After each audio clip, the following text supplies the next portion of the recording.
ഒന്നും പറയണ്ടേ, ഞാൻ ആ ഫ്രണ്ട് വന്നപ്പോ പാറു ഉടയിക്കണ്. ഇപ്പൊ ഒരു വ്യക്തി അവളുടെ കണ്ണുവിട്ടിച്ചാണ് കൊണ്ടുവന്നേ.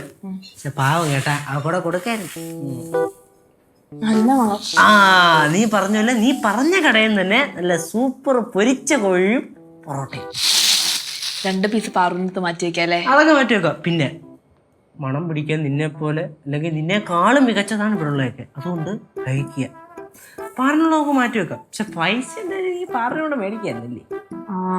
എന്റെ ഇല്ലായിരുന്നു, ടൈറ്റ് ആയിരുന്നു. നിന്റെ നല്ല ഇരിപ്പുണ്ടാ? പൈസയാ എന്റെ എങ്ങനെ പൈസ ഉണ്ടാവാനാ?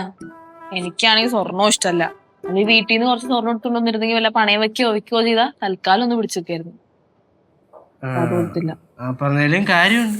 പിന്നെ കയ്യില് പൈസ ഇല്ലെന്ന് പറഞ്ഞവര് ആരും നമ്മളെ സഹായിക്കില്ല. അത് ഉറപ്പല്ലേ? ആപ്പാടെ സഹായിക്കണ ഒരാള് ലച്ചേച്ചിയായിരുന്നു.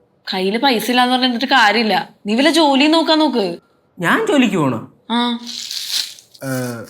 ഞാൻ ഇപ്പം കോളേജിൽ പഠിക്കാൻ പോവാണല്ലോ. താനാണെങ്കി ഇപ്പൊ കോളേജൊക്കെ കഴിഞ്ഞിട്ട് ഇങ്ങനെ ഇരിക്കുകയാണല്ലോ. അപ്പൊ തനിക്ക് ജോലിക്ക് പോകൂടെ?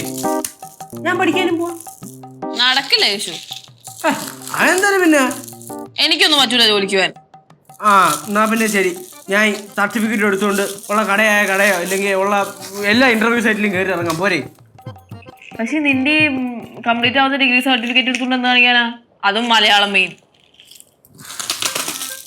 എന്നാ പിന്നെ കൃഷിയിലോട്ട് ഇറങ്ങിയല്ലേ? എവിടെ പോയിട്ട് കളിക്കാനാ?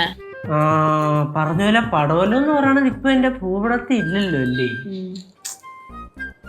മെറിലേ, എടോ തന്റെ ഡാഡിയുടെ ഏതെങ്കിലും തേയിലത്തോട്ടത്തില് ഈ സൂപ്പർവൈസർ ആയിട്ടോ അല്ലെങ്കിൽ റബ്ബർ പ്ലാന്റേഷനില് മാനേജറായിട്ടോ സെറ്റ് ചെയ്യാൻ പറ്റും? അതും പറഞ്ഞ ചെന്നാ മതി. ആ റബ്ബർ പ്ലാന്റേഷനിൽ നിന്നെ കുഴിച്ചു കൊടും. അങ്ങനെ ചിലപ്പോ അതും ചെയ്യും. കേശോ, ഇല്ല ഞാൻ നിർത്തി പോരെ. എനിക്കില്ലേ വേറെ പ്ലാന്റേഷനിലെ ഇതുപോലെ കുറച്ച് ആൾക്കാരെയൊക്കെ അറിയാം. അവിടെ നിനക്ക് വല്ല ജോലിയും നോക്കിയാലോ? അങ്ങനെയാണെങ്കിൽ സൂപ്പർവൈസറായിട്ട് ഞാൻ പൊളിക്കും. സൂപ്പർവൈസറാ? അതിനൊക്കെ വേറെ നല്ല ആൾക്കാരുണ്ട്. ഈ റബ്ബർ തോട്ടത്തില് റബ്ബർ വെട്ടാനോ തേയില എന്നുള്ളവരോ ഞാൻ പറഞ്ഞത്. റബ്ബർ വെട്ടാ അറിയോ? ടാപ്പിംഗ്. തേയില എന്നുള്ളാലേ നിന്റെ ഡാഡി വിൻസൻ തോമസിനെ പറഞ്ഞു വിട്. അങ്ങനെ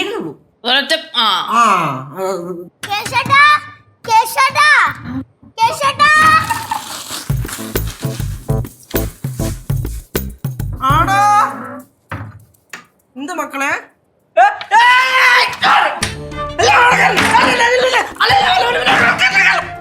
എന്താ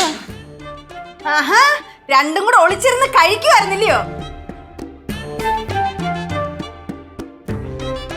കണ്ട ചിക്കനും പൊറോട്ടയും. അമ്മുമ്മ വിടരുത്. അയ്യോ എന്റെ മെറിലിനെ ഒന്നും ചെയ്യല്ലേ. നീ മെറിലിനെ ആർക്ക് വേണം? ഞാൻ പൊറോട്ടയും ചിക്കനും വിടരുതെന്നാ പറഞ്ഞത്. അയ്യോ എന്റെ ചിക്കൻ. അവളുടെ ചിക്കൻ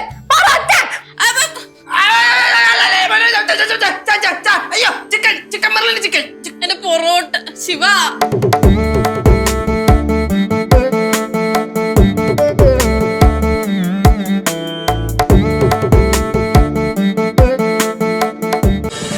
ഫ്ലവേഴ്സ് ഒരുക്കുന്ന കാഴ്ച വസന്തം യൂട്യൂബിൽ പ്രേക്ഷകർക്ക് ലൈവായി കാണാം. ഫ്ലവേഴ്സ് കോമഡിയിൽ ജോയിൻ ചെയ്യൂ, ആസ്വദിക്കൂ.